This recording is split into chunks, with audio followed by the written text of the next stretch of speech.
Oke, Assalamualaikum warahmatullahi wabarakatuh. Waalaikumsalam warahmatullahi wabarakatuh. Suaranya putus-putus ya? Iya, Pak. Jelas, Pak, di saya. Masih aman. Jelas, Pak. Jelas, Pak. Ya, oke, makasih ya. Duh. Matamu kayak gini nggak kalau ngerjain ini, kalau ngerjain laporan jadi kayak panda gini nggak? Hah? Kalian Apa kayak panda? Iya, Pak. Tandanya Ya, kita Pak. masih bekerja, bro. Ya, oke. Oke, ya. Jadi kali ini saya kemarin kita sudah masuk di HPLC ya. Kita juga sudah bisa mulai menghitung yang namanya multi komponen atau multi standar, ya enggak? Oke. Oke, bisa kan hitung ya kemarin ya? Atau ada yang mau ditanyakan lagi teman-teman di sini?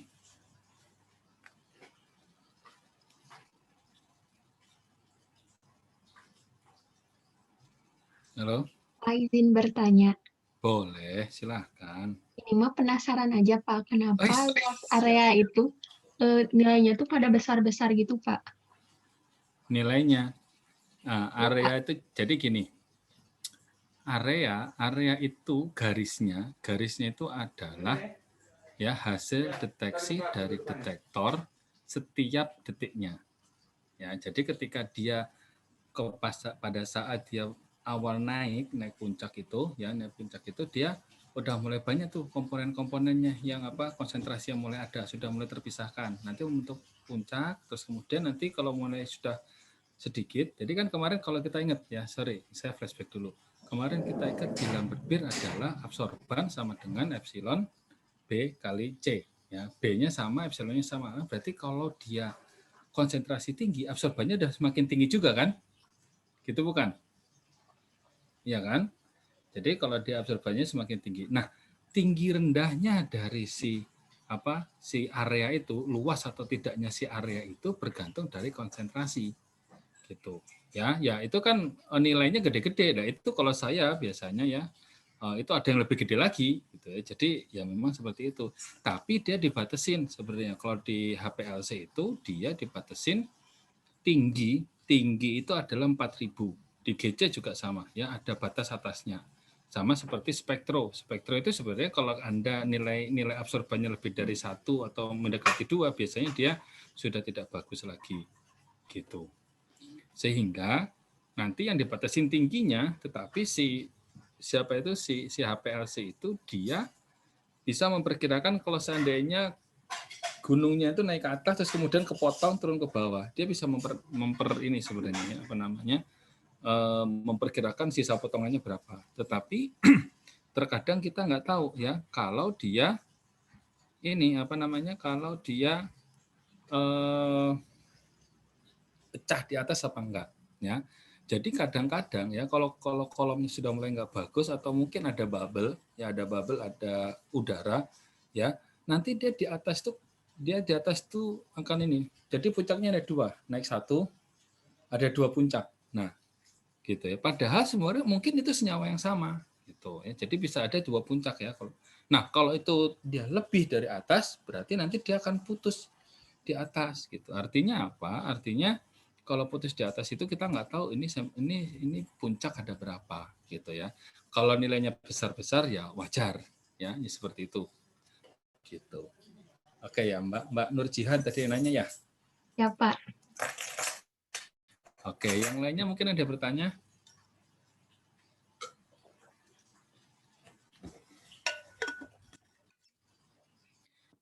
Teman-teman yang lain ngerjainnya bisa nggak kemarin? Ada yang masih ditanyakan? Ayolah, nggak apa-apa bertanya. Atau memang kemarin sudah bisa semuanya? Mas Syahrul, bisa semuanya Mas Syahrul? Bisa, Pak. Saya mau bertanya, Pak. Woi, siap. Nanya apa nih? Sebelum Itu kita... di data, kenapa ya? Data garisnya itu ada yang masih nyambung? Nyambung gimana? Datanya itu masih nyambung, Pak. Lengkungan ke atasnya itu masih nyambung sama sebelahnya lagi, Pak, nggak memisah. Oh, ya jadi itu biasanya begini ya. Jadi nanti sama si HPLC-nya langsung dibagi 2 di bawah. Intinya yang ada warna merah itu adalah baris pembaginya. Nah, itu banyak sebabnya, Mas. Jadi misalnya si kolom ya. Kolom ini digunakan untuk ini, si kolom ini digunakan untuk beberapa berbeda senyawa gitu ya, berbeda senyawa, terus kemudian dia berbeda mobile phase-nya. Ya, kalau di HPLC begitu. misalnya hari ini kita pakai asetonitrile sama metanol sama air gitu ya. Besok kita pakai asam, besok kita pakai basa, besok kita pakai apa lagi. Nah, itu biasanya menyebabkan yang namanya tailing. Nah, tailing itu dia mengekor. Jadi ada kalau orang jalan banyak kan itu dia ketinggalan jauh gitu loh ya. Kalau kayak maraton dia ketinggalan jauh gitu. Nah, itu namanya tailing. Nah, itu memang seperti itu karena apa? Efisiensi dari si kolom untuk memisahkan itu sudah mulai berkurang. Gitu. Makanya saya dulu Bapak dulu kalau kerja di di tempat sebelum di IPB sini, di sekolah vokasi, Bapak strateginya begini. Jadi satu kolom itu satu senyawa gitu. Bapak ada identifikasi, oh yang ini sering nih, yang ini sering dipakai nih, yang ini orang sering ini, sering sering analisis yang ini nih. Pokoknya kolom ini khusus buat yang ini. Ya, kalau misalnya ada orang analisis lain lagi, pakai kolom yang lain lagi. Resikonya adalah kita bongkar tutup kolom. Ya, jadi kolomnya itu bisa dicopot gitu ya, pakai kunci gitu ya.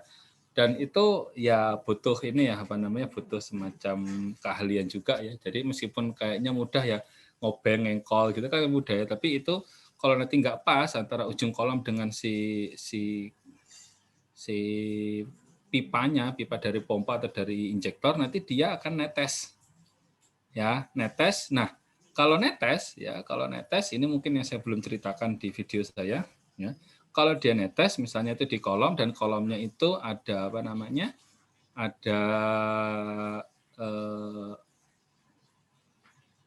ada ovennya ya, sehingga si yang netes tadi itu dia akan menguap sehingga nanti akan ada sensor ya. Jadi di masing-masing bagian HPLC itu mau di reservoir nggak ada, ya ada di daerah pompa, daerah kolom dan daerah detektor itu dia ada sensornya. Wajar dong, barang mahal ada sensornya kan, seperti itu. Seperti contoh misalnya, ya Anda kalau beli iPhone yang 11, iPhone 12, yang Pro ada kameranya 3. Wajar dong, harga lebih mahal. Gitu kan ya. Tapi kan proteksinya juga lebih tinggi lagi, karena dia ada safir dan segala macam seperti itu. Nah ini juga sama ya. Anda beli mobil Ferrari juga, fitur keselamatannya juga banyak gitu ya. Karena apa ya? Karena ya ini mobilnya mahal, pasti orang pakainya kencang kan gitu ya. Sama HPS juga begitu. Nah, kalau dia nanti terjadi apa? Sensornya kan kalau sensornya nyala semua mati. Jadi keselamatan di situ. Makanya dulu saya sama pembimbing saya dulu itu cuma, kamu mau pakai alat ini enggak?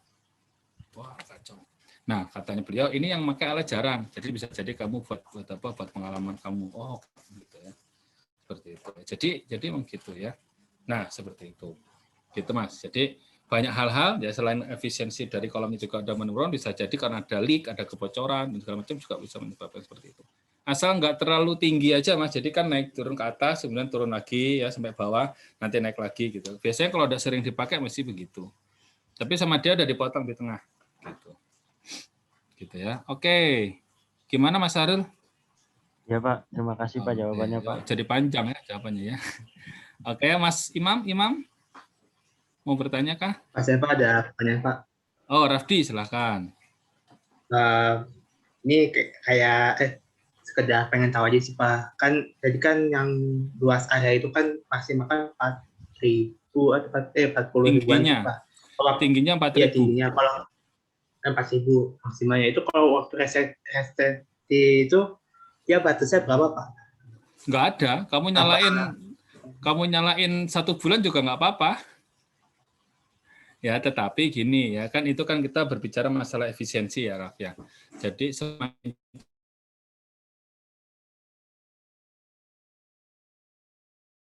banyak yang senyawa yang keluar, yang kita tuju itu keluar, udah selesai sampai 56 menit.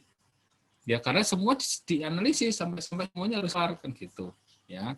Gitu ya. Jadi itu yang nyeting kita ya. Semakin senyawa itu munculnya di belakang, ya semakin rugi kita karena apa? Satu berarti listrik, solvent, keausan alat. Nah, ya. Terus sehari cuma dapat berapa sampel itu kan juga faktor ekonomis yang mempengaruhi di situ kan. Seperti itu. Gitu ya. Gitu ya, Raf ya. Jadi bisa aja misalnya 2 jam ya boleh aja. Tetapi ya perlu sampel juga Pak ya. Gitu. Ya, jumlah sampel kan sehari itu saya maksimal ya kalau ngerjain HPLC 1 kali injek itu 30 menit. Saya paling sehari maksimal itu 12, ya paling banter 15. Itu kerja dari jam 5 pagi sampai jam 10 malam. Ya, kenapa? Kenapa begitu? Karena ngerjain HPLC itu satu harus dipanasin, kondisi kolom harus sama, harus ya. Terus kemudian nginjek standar 1 ya 30 menit. Ya, terus kemudian kali 30 menit berapa? Udah 7,5 jam. Berarti kan setengah jam mana? Setengah 7 sampai preparasi baru injek. Injek standar. Pertama harus injek standar dulu. Terus kemudian analisis sampai jam 6 malam injek standar lagi untuk memastikan bergesernya jauh apa enggak. Gitu ya. Jadi memang kalau yang bagian kayak gini saya udah hatam gitu ya. Jadi kita mau berapa nih? 15 sampel gitu kan. Nah, habis itu terus kemudian kita injek standar gitu kan. Injek standar lagi. Terakhir, habis itu nggak sampai di situ, nggak sampai kayak enak kalau naik motor taruh sudah jalan, nggak bisa begitu. Setelah itu baru dicuci dulu kolomnya. Ya, jadi jam 6, jam 7 itu baru cuci kolom. Cuci kolom tuh alirannya pelan ya, cuman kalau normal itu biasanya kalau HPLC itu 1 mili per menit ya, 1 mili per menit. Tetapi kalau apa namanya? Kalau di apa namanya? Kalau untuk cleaning itu biasanya 0,5 mili per menit. Itu 1,5 jam, 1,5 jam, sejam lah, sejam minimal ya. Dicuci dulu pakai air kalau menggunakan asam misalnya ya. Jadi dia menggunakan asam fosfat atau asam asetat gitu ya, dia dicuci dulu, konsentrasi rendah tentunya. Ya, dicuci dulu, dialirin terus sejam, habis itu nanti baru dialirin oleh pelarutnya yang lain, misalnya pakai metanol. Alirin pakai metanol, udah sejam baru boleh dimatiin, baru bisa pulang. Gitu. Ya begitulah kerja kalau di lab kan seperti itu. Gitu Raf. Gitu ya. Jadi kalau misalnya analisisnya panjang, sejam, ya berarti sehari cuma berapa sampel, ya tinggal dihitung aja. Paling cuma 5 sampel, 6 sampel gitu. Gitu ya Mas ya. Makasih Pak. Oke, yang lainnya ada yang mau ditanyakan? Bapak izin bertanya Pak. Boleh, Pin. Iya, itu akan di yang kemarin itu datanya itu sebenarnya ada area persen sama tinggi persen ya Pak. Itu sebenarnya buat apa sih Pak tujuannya Pak ada itu? Oke, tujuan itu ya tinggi dan area itu bisa digunakan untuk kuantitatif, tetapi orang menggunakan area karena tadi ada yang tiling tadi, ya ada namanya tiling di belakang ada yang fronting. Jadi di depan tuh landai dulu, landai terus ke atas gitu itu fronting atau ada yang di belakang tuh ke belakang gitu ya. Seperti itu ya. Jadi apa namanya orang lebih suka pakai area gitu ya. Nah, terus kemudian ada persen. Nah, persen itu menunjukkan nanti kita bisa gunakan data itu menunjukkan kalau di standar ya berarti ini standarnya murni atau tidak. Nah, seperti itu ya. Jadi murni atau tidak ataukah sudah standarnya sudah rusak. Nah, itu bisa digunakan ya seperti itu. Ya, fungsinya itu aja gitu ya. Jadi dia otomatis gitu. Bahkan sebenarnya di situ nggak hanya itu saja. Sebenarnya ada namanya signature noise ratio.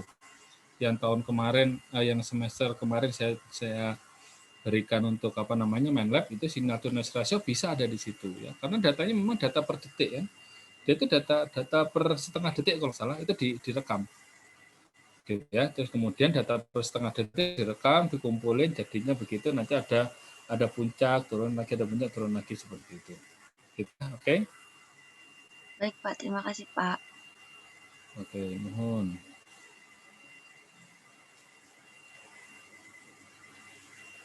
Yang lain ada lagi yang ditanyakan sebelum ini? Kalau perhitungan semuanya ngerti semua ya. Mudah-mudahan ngerti ya teman-teman ya.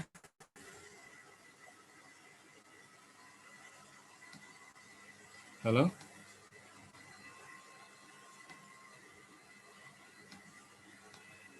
Halo teman-teman ngerti semua kan ya? Insya Allah Pak. Oke ya, artinya sebenarnya perhitungan itulah yang menjadi dasar ya, yang menjadi dasar untuk ini ya. Oke.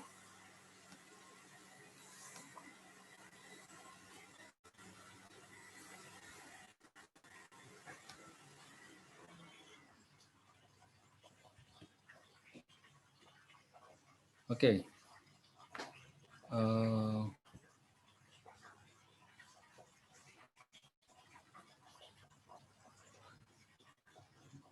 Oh, masih loading.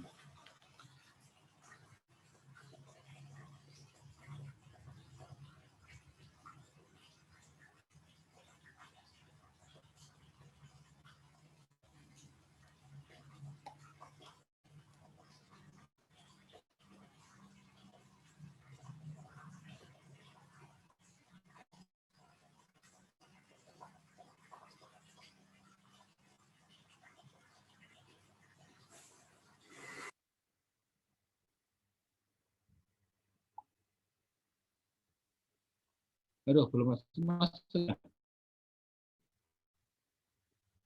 Wah, kenapa ini? Kamu masih dengar saya? Halo, masih Masih, dengar? Pak. Masih, Pak.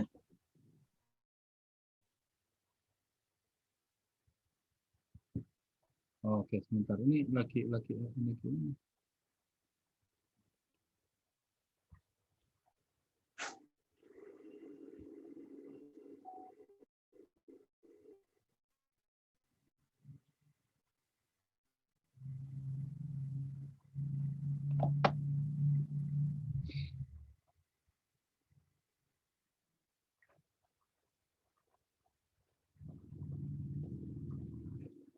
Belum masuk ya itunya ya.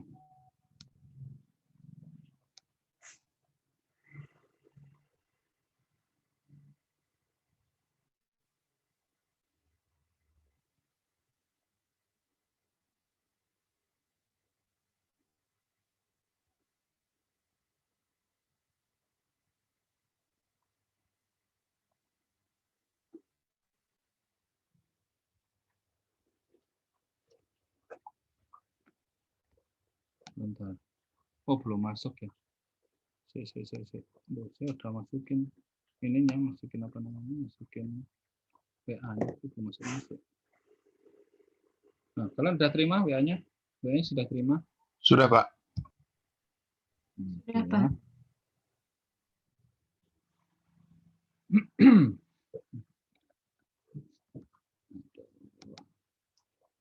Ini cukup panjang kurangnya sebenarnya ya.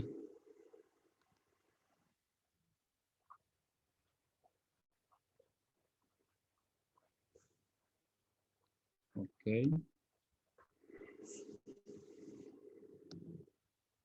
Terus kemudian ada data standarnya.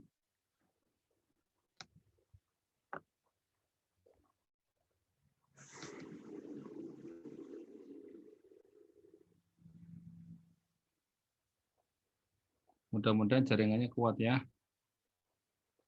Oke.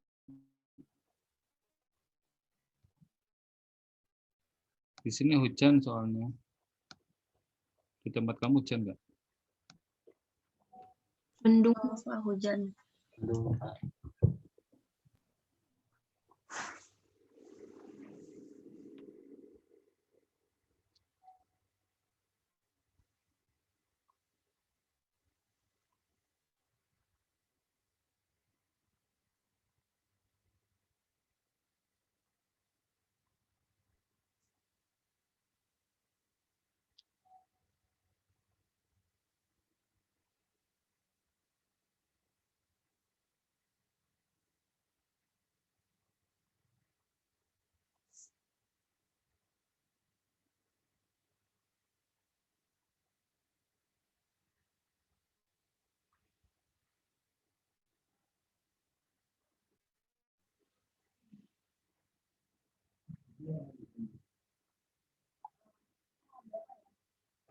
Oke.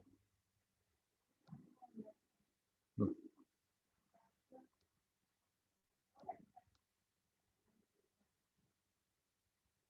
Ini server nggak bisa.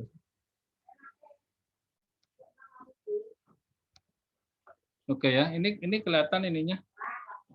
Kelihatan kromatogramnya. Kelihatan, Pak. Kelihatan, Pak. Kromogram. Ya, sebentar.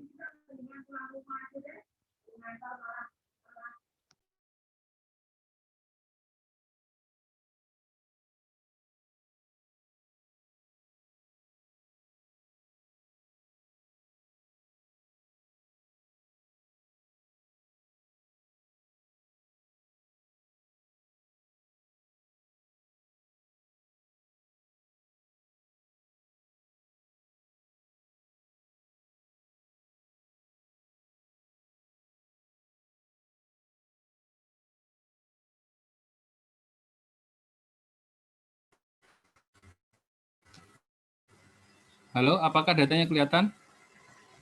Kelihatan, Pak. Kelihatan, Halo. Pak. Oke. Ini laptop saya kayaknya ini apa namanya beda resolusinya. Saya ini dulu ya, izin apa namanya restart dulu ya. Sebentar ya. Baik, Pak. Baik, Halo. Pak. Oke, sebentar.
Oke, I'm back.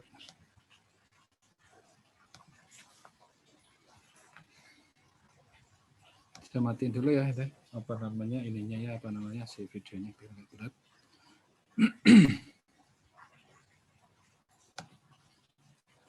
Oke. Nah, kalian sudah bisa ini ya, teman-teman sudah bisa lihat di situ ada standar eksternal ya.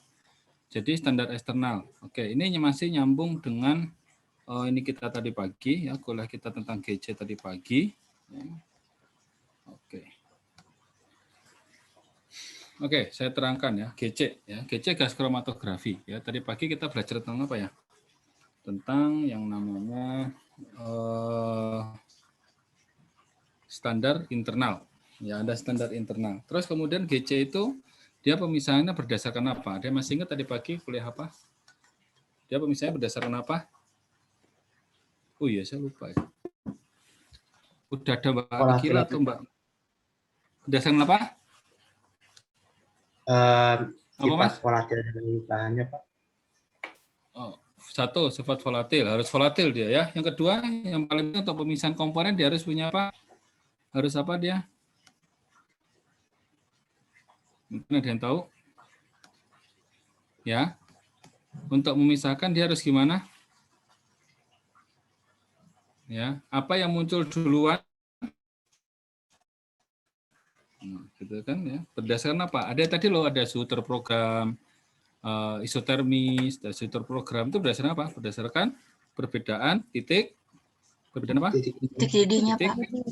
Nah, titik didihnya ya. Jadi harus ada perbedaan titik didihnya, gitu ya. Di mana senyawa yang titik didihnya paling tinggi ya, artinya yang paling tinggi itu dia akan datang belakangan, ya enggak gitu ya. Jadi karena apa? Kita titik didih ya. Jadi sistemnya itu lebih gampang kita menambah panas dibandingkan kita harus mengurangi panas. Nah, seperti itu. Ya. Oke. Nah, terus tadi pagi Bapak contohkan tentang etanol, metanol, butanol, propanol, ya mungkin pentanol sampai ini. Nah, dia itu antara metanol, etanol, propanol, dan butanol, mana yang akan muncul duluan? Atau mana yang titik didihnya lebih tinggi? Butanol bukan, Pak, yang titik didih paling tinggi. Ya, oke. Titik didih yang paling tinggi adalah butanol. Ya. Kenapa titik didihnya paling tinggi? Karena sifat bahan itu, ya kalau di GC, ya sifat bahan itu yang C-nya lebih pendek, ya di kimia secara keseluruhan juga begitu, yang C-nya lebih pendek, maka dia memiliki titik didih lebih rendah. Ya, jadi titik didih lebih rendah itu berarti C-nya lebih pendek. Gitu ya. Jadi C lebih pendek, titiknya lebih rendah. Nah, seperti itu, ya. Nah, oleh karena itu, kalau kita mengidentifikasi di GC, ya, yang muncul pertama itu biasanya adalah C dengan rantai lebih pendek. Nah, ini digunakan untuk apa? Ya, ini digunakan untuk itu bagian banyak apa sih Pak? Biasanya untuk identifikasi minyak bumi, ya. C1, C2, C3, C4 itu biasanya dia mudah sekali untuk menguap. Jadi biasanya agak susah dideteksi gitu ya, seperti itu. Nah, yang CC yang panjang-panjang itu seperti mungkin dari kerosin, ya, terus kemudian mulai dari solar, diesel, aspal, dan segala macam itu dideteksi dengan menggunakan GC. Nah, di bidang pangan pun juga begitu, ya. Syaratnya apa tadi? Syaratnya dia lebih mudah untuk menguap, ya, harus mudah menguap, atau bahannya dibuat lebih gampang menguap. Nah, gitu ya. Oke ya. Jadi intinya seperti itu. Jadi dia nanti dibuat lebih mudah menguap. Caranya gimana? Gitu ya. Ya, ditambahin sesuatu apalah gitu kan ya, seperti itu. Nah, oke. Nah, yang bisa dilakukan untuk bahan pangan itu contohnya adalah yang namanya asam lemak. Masih ingat asam lemak itu di dalam tubuh kita bentuknya apa? Bentuknya apa? TGA. Trigliserida bukan, Pak? Nah, trigliserida ya. Trigliserida itu kan yang seperti ini ya. Yang seperti ini nih trigliserida ya. Jadi trigliserida ada 3 asam dan 1 gliserol ya. Nah, oke.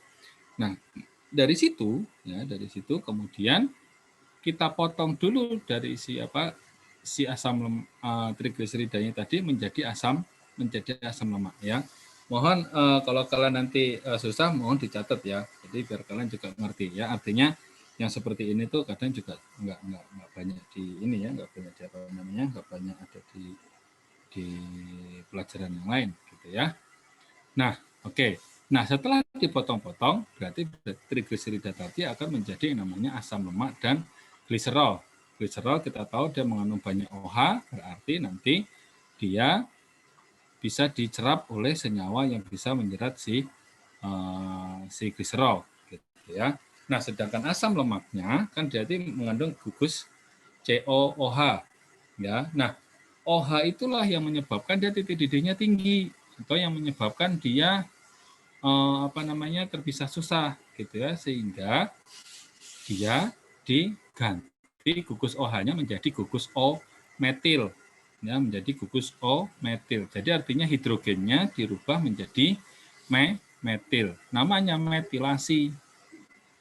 Gitu ya. Jadi Bapak belum bisa bikinin detailnya, tapi di sini saya ceritakan dulu. Ya, Anda catat benar-benar ya. Jadi dari COOH ya, jadi misalnya CH3COOH berarti itu apa?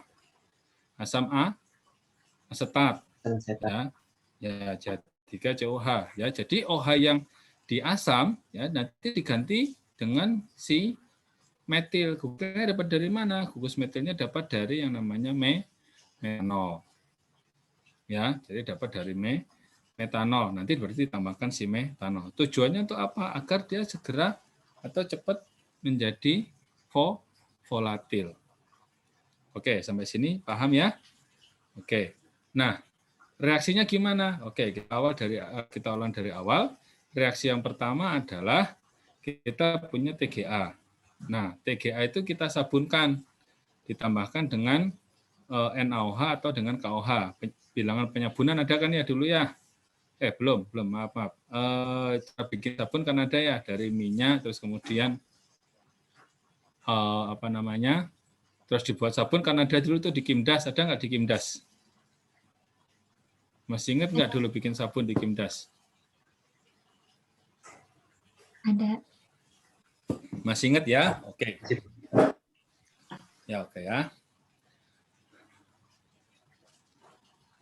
Nah, terus kemudian ya ketika dia disabunkan, ya si trigliserida disabunkan menjadi gliserol dan asam lemak. Nah, asam lemak bebas tadi yang tadinya OH berarti kemudian ditambahkan metanol menjadi dengan nama reaksi metilasi atau dimetilkan gitu ya. Jadi dia menjadi metil. Nah, kemudian setelah direaksikan dimetilasi ditambahkan yang namanya heksana karena heksana sifatnya nonpolar. Asam lemak hasil metilasi juga nonpolar. Kalian kan tahu lemak itu kan nonpolar ya. Seperti itu. Nah, terus kemudian setelah itu ya setelah ditambahkan heksan berarti kan nanti ada dua fase ya. Ada dua fase. Karena kan fase 1 fase yang heksan ya, satu lagi adalah fase yang ini fase air. Air dari mana? Dari yang tadi metanol ya. Jadi CH3COH ya. Oke. Dari CH3COH misalnya kita ambil satu aja dulu CH3COH. Terus kemudian ditambahkan metanol. Metanol kan MeOH. Ketika si Me-nya itu si CH3-nya menggantikan si hidrogen di sini, berarti kan hidrogennya tadi berikatan menjadi air. Bisa dipahami dari sini, teman? Bisa dipahami?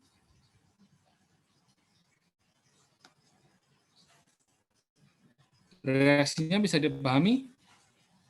Jadi kita punya CH3COH, ya anggaplah ini gugus OH-nya ya. Kita punya di sini adalah si metanol, ya. Nanti si metanol ini CH3-nya akan berikatan menggantikan si hidrogen di sini dan hidrogennya akan berikatan dengan si OH membentuk H2O. Seperti itu ya. Oke. Nah, terus kemudian ketika dia sudah dimetilasi ditambahkan heksana atau heksan gitu ya. Terus kemudian si airnya tadi itu kita jerap. Ya, artinya air itu juga mungkin masih ada di sekitar si heksanya, kita jerap airnya ya dengan menggunakan senyawa kimia. Ya. Sampai sini paham? Nah, ditambahkan apa? Ya. Oke. Ditambahkan apa? Ya, Anda harus cari dulu gitu ya. Jadi tambahin apa? Misalnya ditambahin garam apa ya? Pakai NaOH kali, Pak? Oh, enggak ya. Bukan tambah NaOH, tetapi ditambahkan yang namanya, ada yang tahu mungkin? Ada yang sekolah di AKA?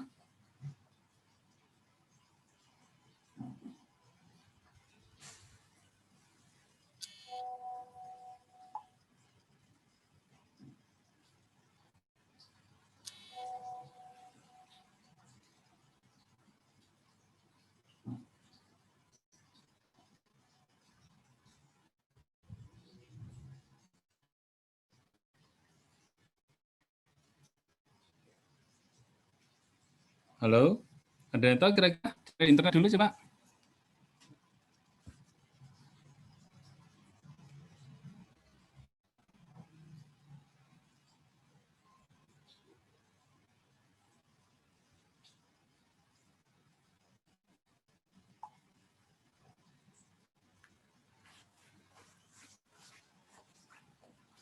Waduh.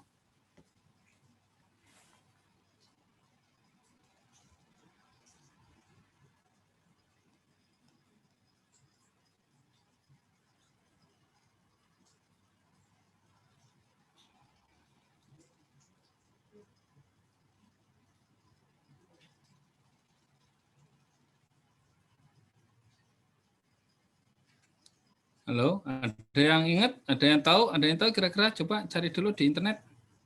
Ada apa enggak? Garam untuk menyerap air di GC gitu. Gas atau kromatografi gas.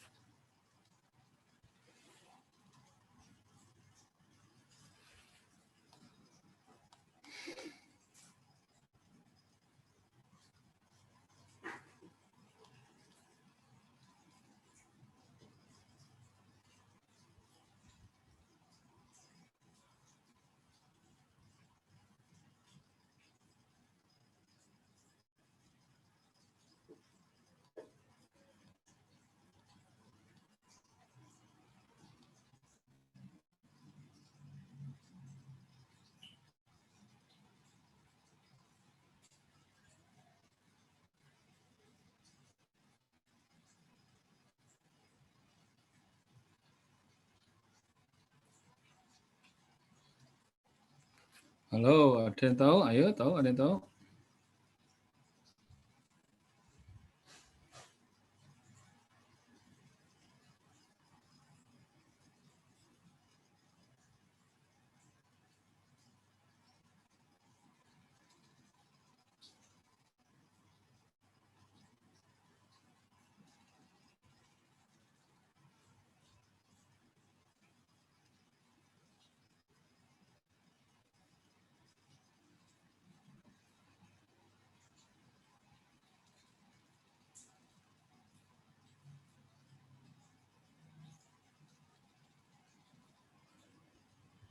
Ketemu kah? Ketemu? Ada yang udah ketemu? Ayo, ada yang ketemu? Udah ketemu?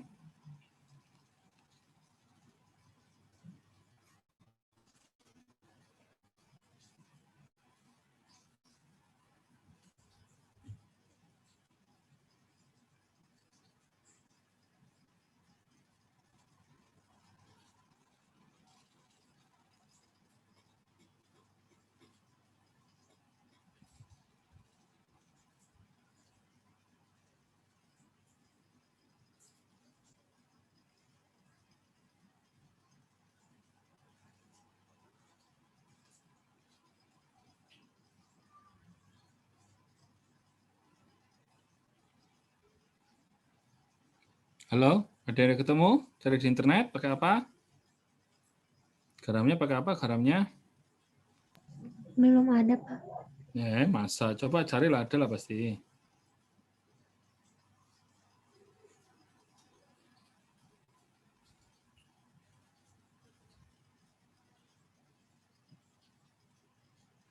Ayo, Adakah yang tahu? Belum? Ya udah ya. Kita menggunakan Na2SO4, natrium sulfat anhidrat ya. Jadi kita menggunakan natrium sulfat anhidrat ya. Kenapa kita anhidrat ya? Jadi si natrium sulfat itu dia bisa menarik senyawa hidrat ya. Jadi hidrat itu apa? Ya, jadi hidrat adalah air ya. Jadi nanti ketika kita tambahkan si anhidratnya ya, natrium sulfat anhidratnya gitu ya. Terus kemudian air yang ada di di sampel tadi itu bisa terjerap oleh si garam natrium itu. Dan cirinya dia sudah terjerap semua apa? Cirinya dia sudah terjerap semua adalah bahwa di situ ya, cirinya terjerap semua adalah dia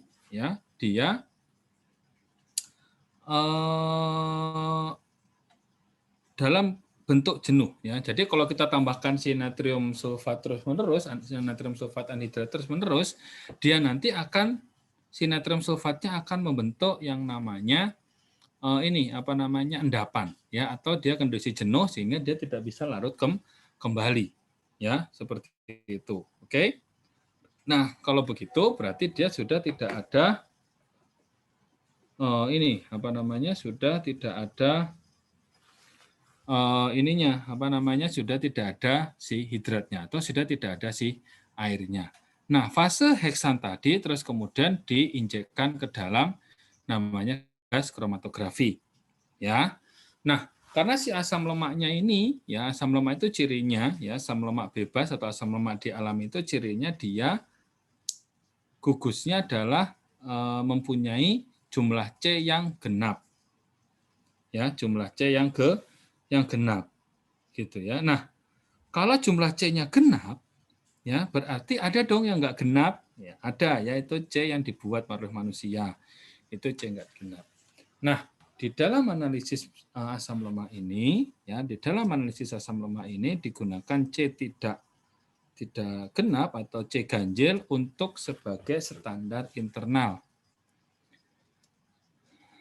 Oke, masih ingat tadi pagi standar internal ya, ada yang namanya standar internal. Jadi standar yang ditambahkan ke dalam sampel tetapi bukan merupakan si sampel ya, seperti bukan merupakan senyawa yang ada di sampel, salah satu di sampel. Kalau standar ADC tadi adalah salah satu senyawa yang ada di sampel ya, seperti itu. Nah, gunanya apa? Standar internal ini gunanya adalah tadi kita preparasi itu kan banyak ya. Jadi tadi kita preparasi tahapannya dipotong dulu, ya, disabunkan dulu, ditambahkan metilasi dulu, segala macam. Nah, si standar internal ini digunakan sebagai pembanding, ya, digunakan sebagai pembanding, ya, agar supaya apa? Kalau yang lainnya hilang, ya, C17 juga hilang. Jadi makanya ketika kita ingin menganalisis asam lemak minyak goreng nih misalnya ya.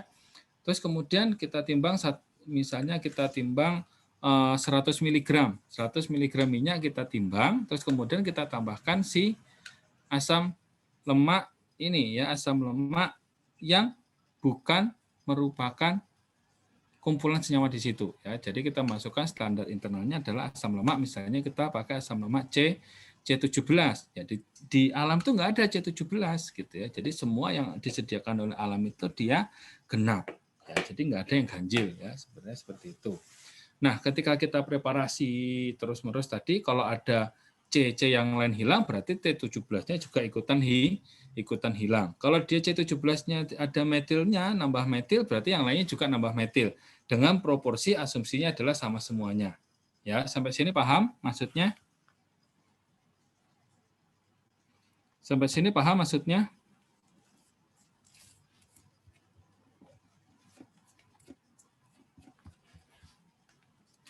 Paham ya maksudnya ya? Sampai sini paham ya? Ada yang nggak paham? Ada yang mau ditanyakan dulu sampai sini? Oke, ya, karena ini ada dua ini ya, ada dua sampel nantinya ya. Nah, ketika semua tadi misalnya ada yang hilang, ada yang terlepas segala macam, C17-nya juga ikut terlepas. Sehingga proporsi dari C17 itu ya, bisa digunakan untuk menghitung yang lainnya. Ya, jadi C17 ini bisa digunakan sebagai pembanding untuk menghitung yang lainnya. Nah, ketika kita injek di HPLC, gitu ya. Nah, ini yang muncul nih, ya. Ini muncul di standar. Nah, standar ini, Pak, ini dapatnya dari mana, Pak? Ya, ini kalau kita injek nanti akan muncul seperti ini, ya. Ini cuma ada di waktu retensi saja sebenarnya. Nah, kita tahu C8, C10, C12, C13, C16 gitu ya. Itu dapat dari mana? Itu dapat dari standar. Ya, itu dapat dari standar. Artinya dari standar yang kita injekkan itu dia ada yang namanya Certificate of Analysis. Ya, ada Certificate of Analysis. Nah, seperti itu. Ya. Nah, dari Certificate of Analysis itu nanti kita tahu ternyata di dalam standar itu mengandung C8, C10, C12, bahkan C13 juga ada. Ingat dia ganjil, dia nggak ada ya. Nggak ada di alam. C14, C14.1, 15 ya. Masih ingat C14.1 itu apa? 1 itu menunjukkan angka apa? Apa 1 itu? Ada C18.0, 18.1, 18.2, 18.3 itu apa kira-kira? Masih ingat? Di asam lemak, masih ingat? Angka 1, angka 0 itu menunjukkan apa? Ikatan? Ikatan apa? Pin, selin? Hidrogennya bukan, Pak? Oh, bukan. Ya, kalau ada angka 1, ikatan Rantai. Rangkap, Pak. rangkap. Ya, ikatan rangkap. Ya, jadi kalau 0, C12 0 berarti C12 jumlah C-nya ada 12 dan dia 0 ikatan rangkap. Sampai seperti itu, oke? Sampai sini paham ya, seperti itu. Nah, terus kemudian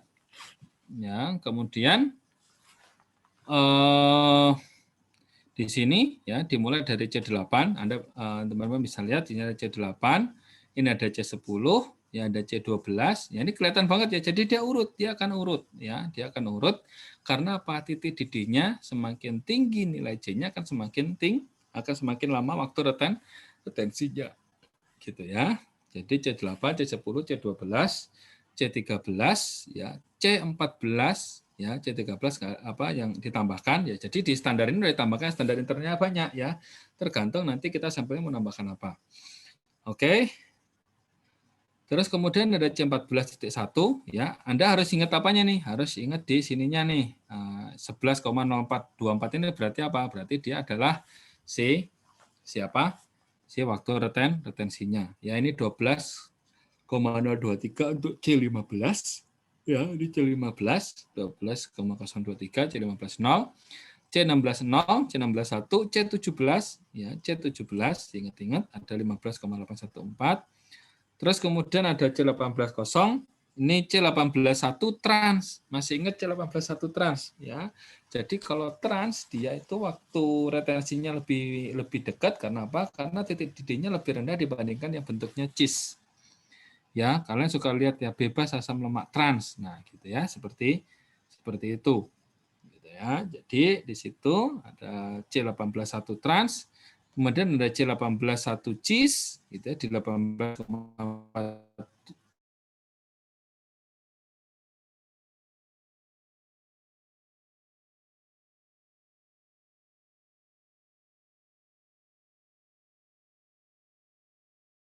ada C18 2 oleat, 18 manisnya 1 ya, EPA.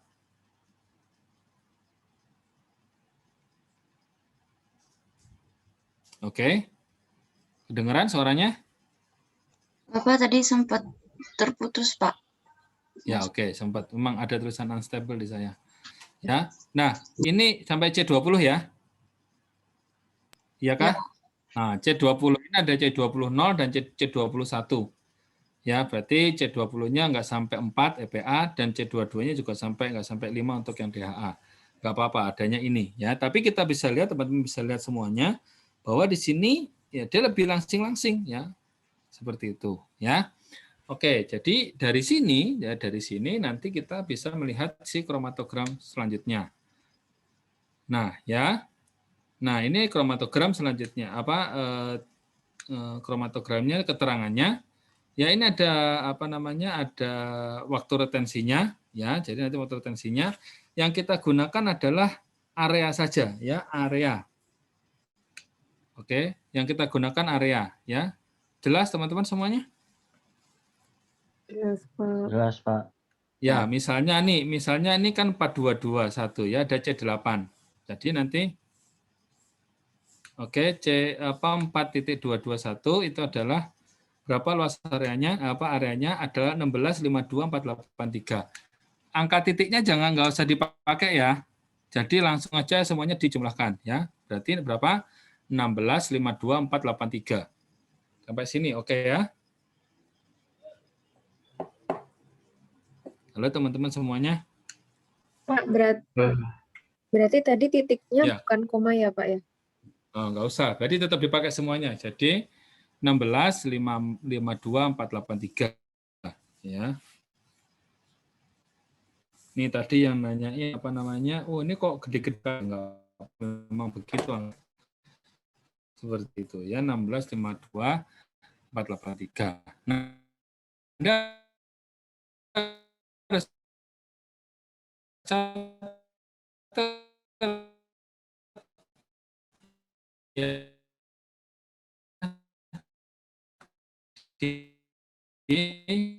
Maaf, putus-putus Pak suaranya, Pak. Yang namanya Excel-nya belum?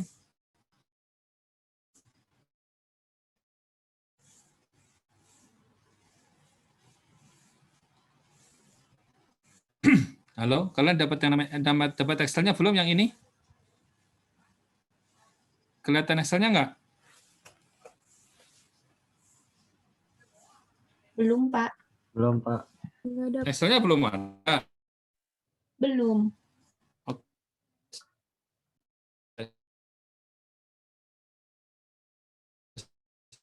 Cek.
Halo, maaf saya keluar.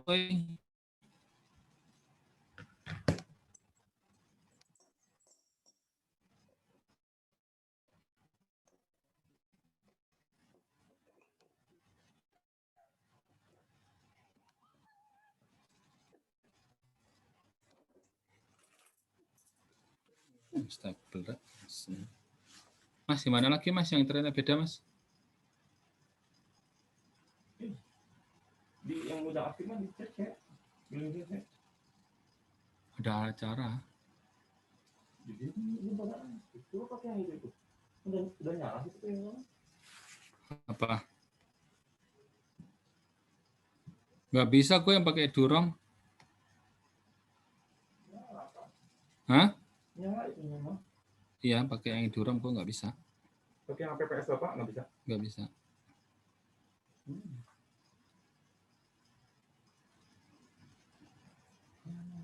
Udah saya share perasaan JJMP AP2 ya?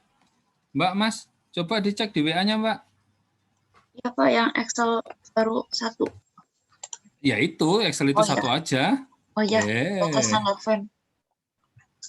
Ya, oke. Nah, itu nanti Anda bisa masukkan ya di situ ya. Ya, jadi Anda bisa masukkan si standarnya. Ya, jadi itu ada C8, C10 gitu ya. Oke ya, masih teman-teman ngerti ya?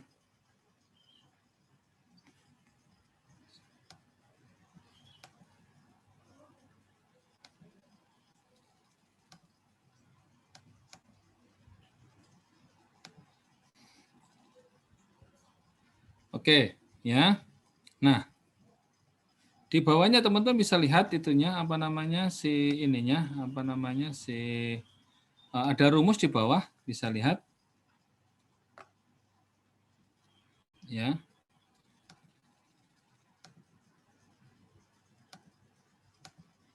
Oke. Oke. Di bagian bawah teman-teman bisa lihat di sini ada yang namanya, saya share lagi, maaf. Ya, teman-teman bisa lihat di sini ada namanya RF ya. Oke, ya. Nah, RF adalah yang namanya respon faktor. Ya, jadi tadi kita punya standar FAME gitu ya. Kita punya standar C17 misalnya ya, itu yang digunakan biasanya, dan di sini pun juga ada standar FAME C17 gitu ya. Nah, terus kemudian si namanya RF ini ya, RF ini digunakan sebagai pembanding ya, untuk apa?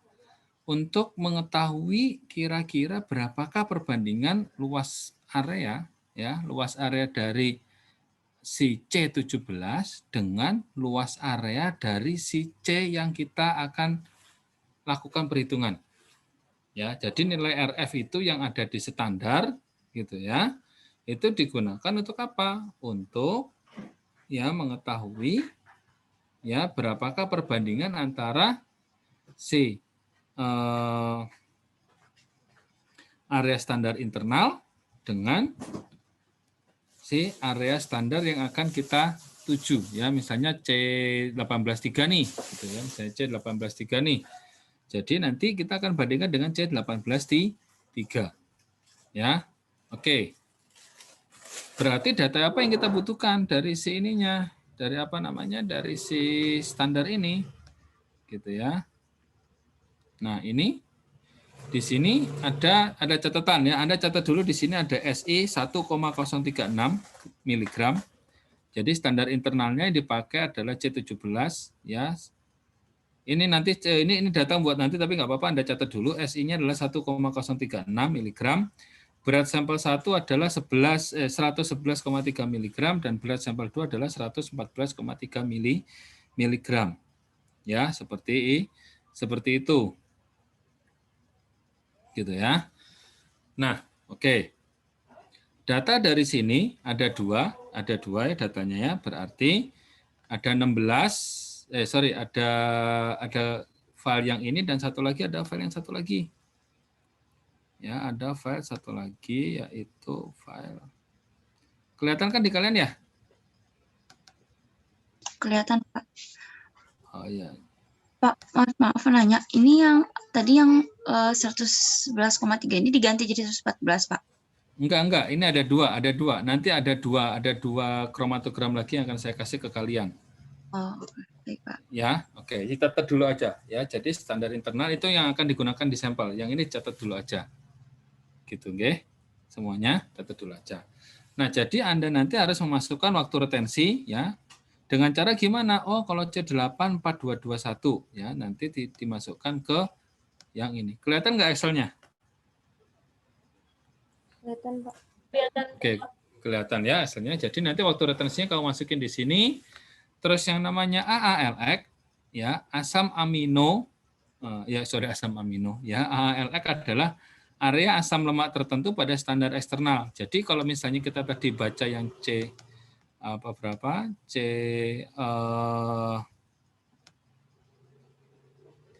yang kelihatan Excel-nya atau kelihatan ada dua-duanya ini? Excel-nya aja yang kelihatan. Excel-nya aja, Pak. Oh, Excel-nya aja. Oke, maaf. Saya share bentuknya ini aja kalau gitu. Screen aja.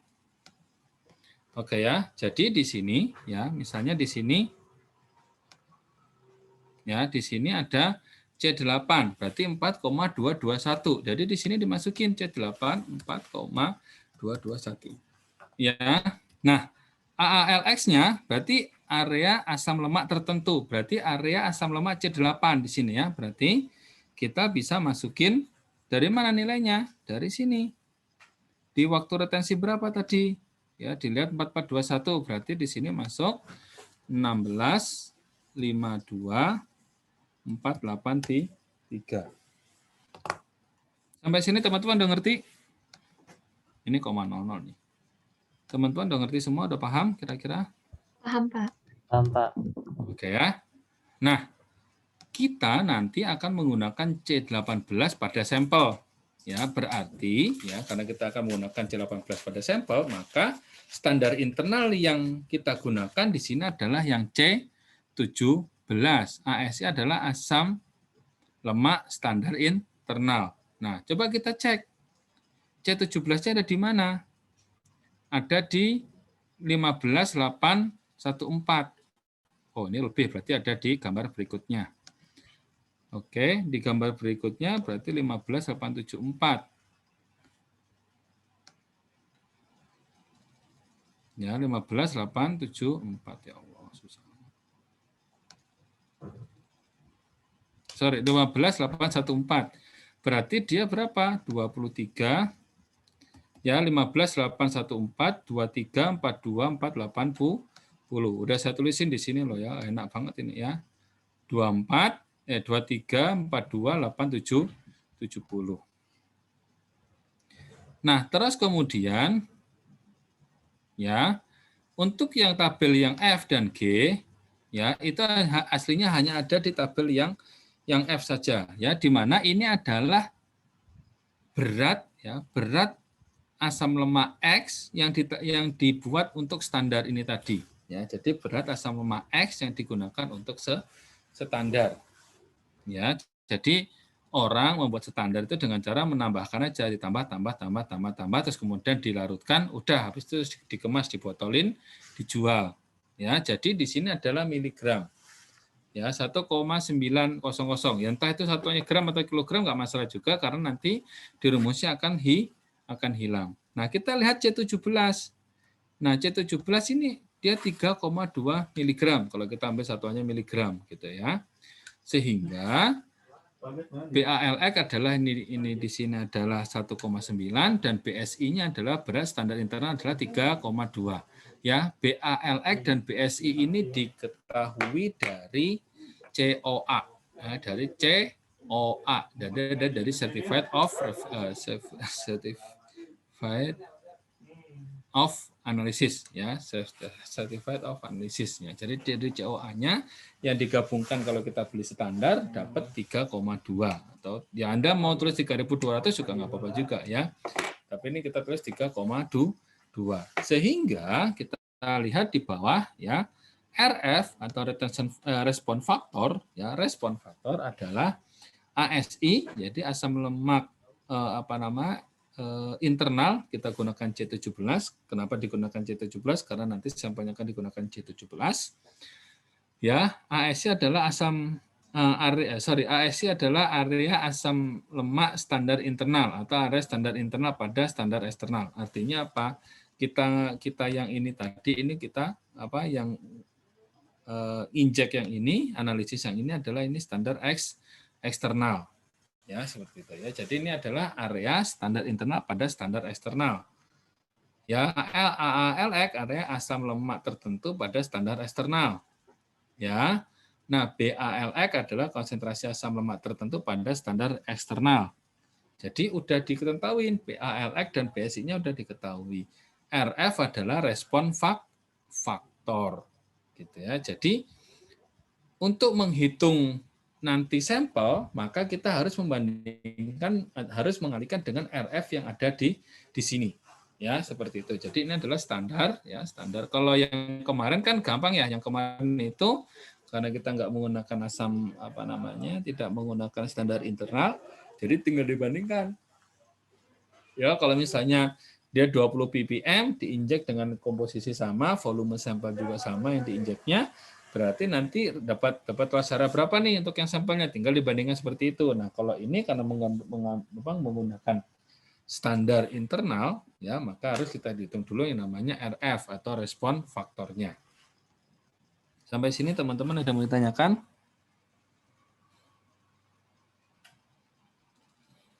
Pak, berarti untuk nyari RF-nya kita harus tahu dulu ya Pak, AA, LX-nya sama AC-nya, SI-nya. Iya. LX sama AC-nya kan udah saya masukin semua nih, beberapa nih, gitu kan? Ya, tinggal nerusin aja toh. Ya, jadi semuanya. Jadi kalau kemarin satu kromatogram hanya 3 standar ya, multi standarnya ya, gitu kan ya? Ya Pak. Nah, berarti yang ini ya sebanyak ini dihitung, kan pakai Excel, tinggal slot aja ke kanan, selesai toh.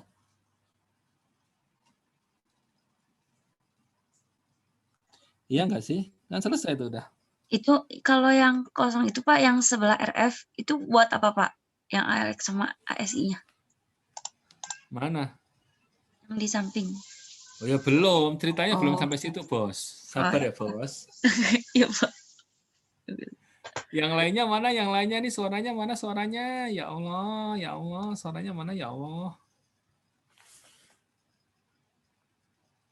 Yang lain terdiam atau gimana ini? Atau tidur? Aku suka Ada, ditinggalin Pak. tidur. Ada Pak. Masih nyimak, Pak. Ada Pak. Aku suka ditinggalin tidur sama kalian. Aku sekarang tak tidur boleh? Ya, jadi saya contohin aja yang C8 ya. Jadi nanti Anda bisa mengerjakan lanjutannya ya. Oke. Seperti itu ya. Oke, udah ketemu ya kita yang C8 ya. Nah. Oh ya, saya sekedar sharing aja nanti kalau misalnya mengerjakan yang kayak gini ya misalnya ada gitu ya, ada ujian yang kayak gini, perhatikan dulu ininya, pertanyaannya. Apakah harus semua dikerjakan ataukah hanya asam lemak tertentu saja? Nah, itu menentukan karena apa? Karena saya sudah mengukur yang namanya kalau kamu ngerjakan ini aja tuh sampai sini nanti. Gitu ya. Jadi nanti misalnya ditanyakan coba asam palmitatnya aja yang berapakah konsentrasi asam palmitat? Oh, berarti C16 kan gitu ya. Ya, kamu tinggal masukin datanya. Udah selesai. Ya enggak sih? Ya enggak. Udah loh, anak sekarang itu lebih enak loh ya, gampang. Dengan teknologi lebih gampang. Oke, sampai sini paham ya? Kita udah di RF. Oke, biar Anda enggak bingung, makanya baru saya share untuk yang kedua. Ya, saya share untuk data yang kedua. Go pelan-pelan aja ya Mas ya. Ya Mas Mbak ya, pelan-pelan aja ya.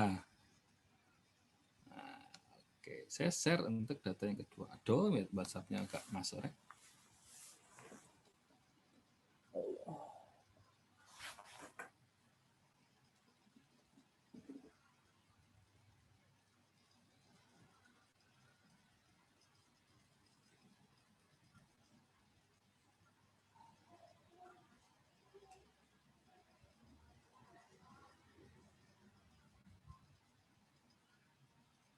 Nah, oke, udah masuk.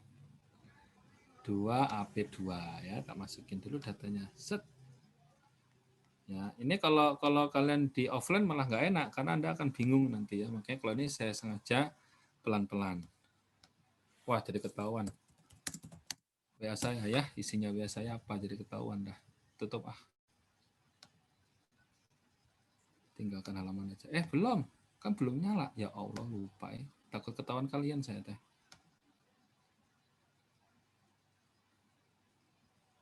Udah nyampe belum? Belum nyampe ya itunya ya, WA-nya ya? Udah, Pak. Oh, udah ya, udah tak tutup lagi ya kalau gitu. Ketahuan kalian nanti nggak enak kan, kalian tahu rahasia saya lagi. Oke, ya ini adalah sampel nomor 1. Nanti saya kasih sampel nomor 2. Ya, ini tiap tahun segini aja, ini dari tahun 2000 berapa ya, 2015 apa. Kayak gini aja, tapi ya nggak ada yang dapat 100 masalahnya. Jadi nggak saya ganti datanya. Oke. Nah, ini rumek kan? Rumek ya, enggak rumek sih sebenarnya. Ini udah enak ya, kalian sudah dihitungkan ini ya. Nah, ini adalah ininya, apa namanya tadi? Ini adalah data yang tadi saya suruh nulis ya. Jadi berat sampel ini adalah 111,3 mg. Ya, ini adalah sampel 1 ulangan ke 1 ya, atau SI plus sampel ulangan 1. Ya, ini ulangan 1 ya. Nah, bagaimana kita bisa tahu ya? Ada Gary? Gary masih ada? Gary masih memperhatikan atau lagi di motor? Ger. Oke lah, nggak ada, nggak apa-apa. Oke ya, ini di 4207. Oh, 4,221 ya. Tadi berapa? C8 adalah 4,221 ya, 4,221. Nah, di kromatogram sampel ini di mana kira-kira? Jadi dia di 4207. Ingat ya, ada pergeseran sedikit, itu enggak masalah ya. Oke, sampai sini paham nak, Mbak, Mas, Neng, Ajeng?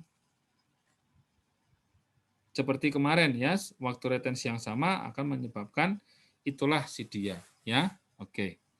Terus kemudian kita karena kita menggunakan C17 ya sebagai standar internal, kita cari C17 ya. C17 ada di 15,769. Nah, di sini ada margaret, asam margaret gitu ya. Oh, belum saya ini lagi ya. Oke, enggak apa-apa. Ya, di asam margaret di 15,769. Ya, otomatis nanti kita menghitungnya juga menggunakan yang ini. Nah, cara perhitungannya gimana? Ya, miligram asam lemak X, ya, miligram asam lemak yang kita hitung tadi C8, ya dulu AALX. AALX tadi apa? Jadi area asam lemak X, berarti kita menghitung C8. Aduh ya Allah. Ya, kita menghitung C8 di 4,207. Ya, 4,207 C8. Ya. Berapa? Di 304357. 304357. 304357. 304357. ASI-nya berarti kita lihat apa tadi? C17 15,769.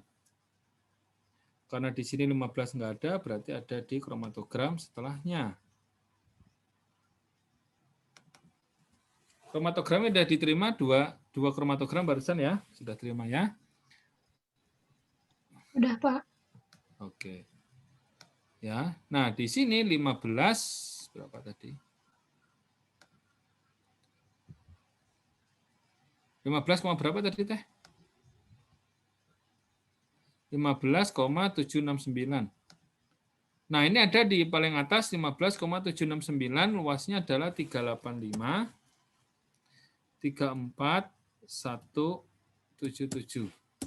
Ya, 385 34177. Nah, di sini ada BSI. BSI adalah berat standar internal. Ya. Jangan gunakan yang tadi, tapi kita harus moving atau move ke yang baru. Ya, di mana di sini adalah beratnya berapa? Standar internal adalah 1,036 mg. 1,036 mg. Dan berat sampelnya berapa? Kita menghitung yang pertama. Yang pertama berat sampelnya adalah 111,3 mg. Ya, oke. Ya, oke ya.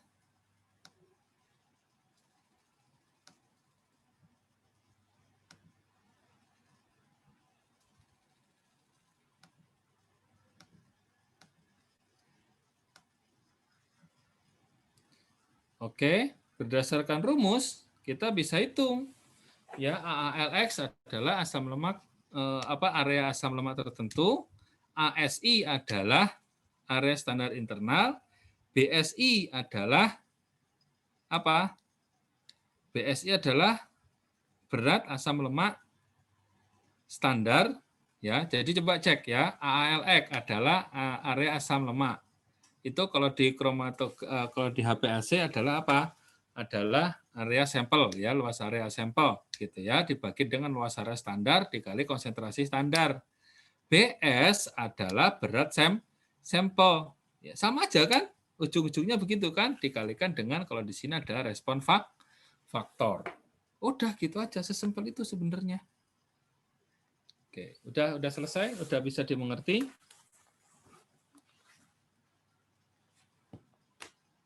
Udah gitu doang. Belajar kita hari ini cuma itu aja kok. Ya, halo. Halo, Neng. Pak, mau nanya, Pak. Boleh. Itu yang 16,46035 itu apanya, Pak? 16,46035 itu yang biru, yang warna biru, yang di ujung, Pak. Ini enggak ya, kan kita cuma bahas yang di atas doang, Mbak. Oh, ya ini enggak, berarti enggak usah kan, Pak? Enggak, yang lainnya nanti dihilangin dulu nih. Ini dihilangin dulu nih. Ya, yang lain-lain dihilangin dulu ya. Wah, nanti kamu jadi nggak kreatif lagi ya, nyontek gua doang nanti. Ini kan saya tadi tinggal ngambil aja ya. Kalau mau contekannya ada saya, ada ini contekannya. Mau tak contekin dah? Tuh, ini ada contekannya nih sebenarnya saya. Nah, ini contekannya. Nanti yang benernya seperti ini ya. Udah, oke, stop. Nanti kamu nggak belajar ya, yang pintar jadi tetap saya aja yang pintar, kan nggak lucu kan, ya nggak ya? Yang saya pengen nanti suatu saat, oh iya, gue dulu pernah diajarin Pak Jaim HGC ya, gitu ya. Oke, ada yang mau ditanyakan teman-teman yang lainnya juga, mau nanya juga?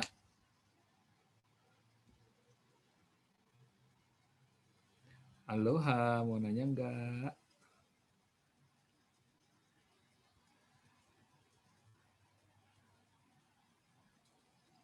Halo. Adakah yang bertanya? Alhamdulillah, berarti udah berangkat semua ya? Masih dicoba, Pak. Oke ya. Oke, tak tungguin ya. Tak tungguin selama setengah jam. Ya, tak tungguin setengah jam. Habis itu nanti kita selesaikan di luar ya. Atau mau sekarang aja selesai. Kalian ngerjakan dulu, nanti kalau ada yang nanya hasilnya berapa, tak kasih tahu. Biar kuotamu nggak habis maksud saya. Atau masih tetap di Zoom aja?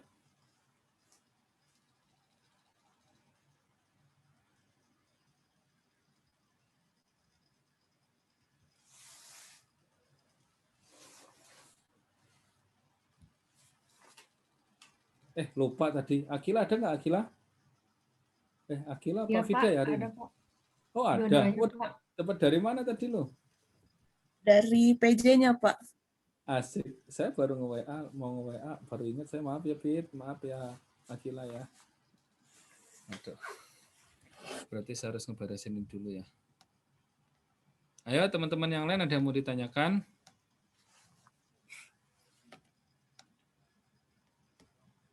Pak, izin bertanya, Pak. Itu boleh. Berarti yang tadi, yang 114,3 itu buat ditaruh di mana? Sampel. Iya. Berat sampel di BS. Oh. Iya kan? Di BS Tapi ya.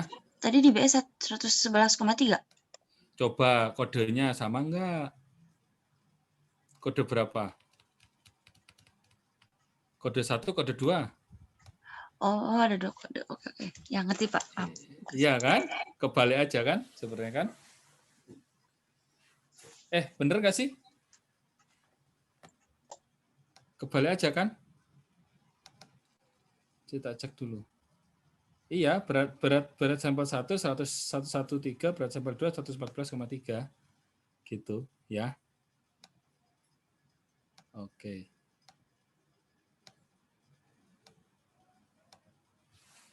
Oke, ada yang mau ditanyakan?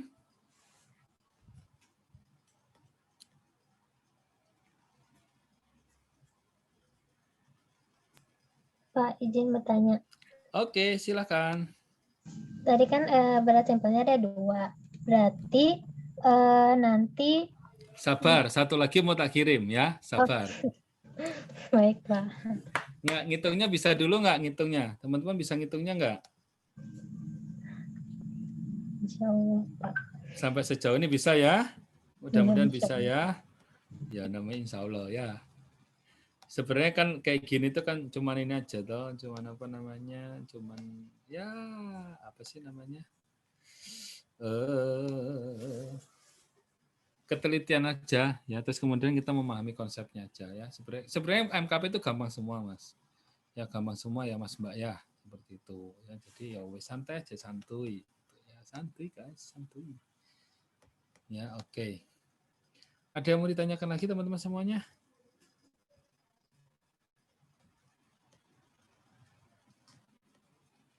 Enggak ada yang ditanyakan?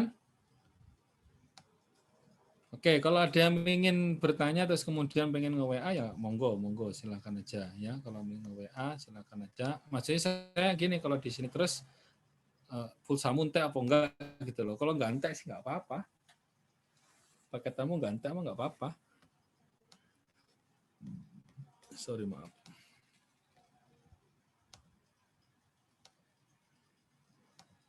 Oke. Gimana? Aman? Aman guys? Aman? Ya Pak, kalau enggak coba ngitung dulu Pak. Nanti kalau ada yang ingin ditanyakan, ditanya. Ya, gitu aja ya. Jadi lebih enak nggih. Oke, kalau nggak ada pertanyaan, Bapak cukupkan dulu, gitu ya. Kalau ada pertanyaan, ya udah silahkan bertanya, wis, ya, gitu ya. Mumpung masih belum di ujian, ya. Kalau di ujian berarti udah nggak boleh bertanya, ya. Maaf, nggak boleh bertanya kalau di ujian, ya. Oke, Bapak akhiri dulu boleh, ya. Assalamualaikum warahmatullahi wabarakatuh. Waalaikumsalam warahmatullahi wabarakatuh. Terima kasih Pak. Oke. Terima Maaf kasih, ya. Pak. Terima kasih, Kak. Oh ya, kemungkinan saya terakhir ini ya. Jadi ngajar di kalian terakhir kemungkinan ya. Jadi ya maafkan segala salah dan dosa saya ya. Gitu. Oke, tapi ngajar di tempat lain ada lagi gitu maksudnya. Oke. Yuk. Mangga.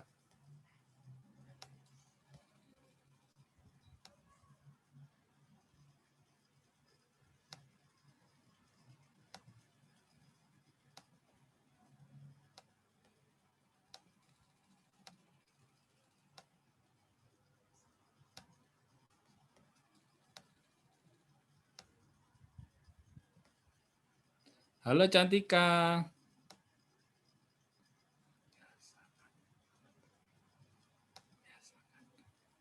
Lisna. Halo Lisna.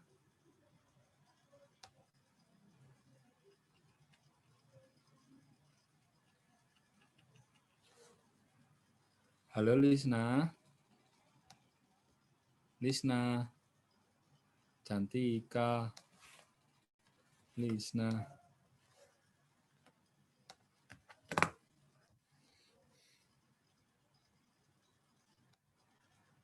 Cantika.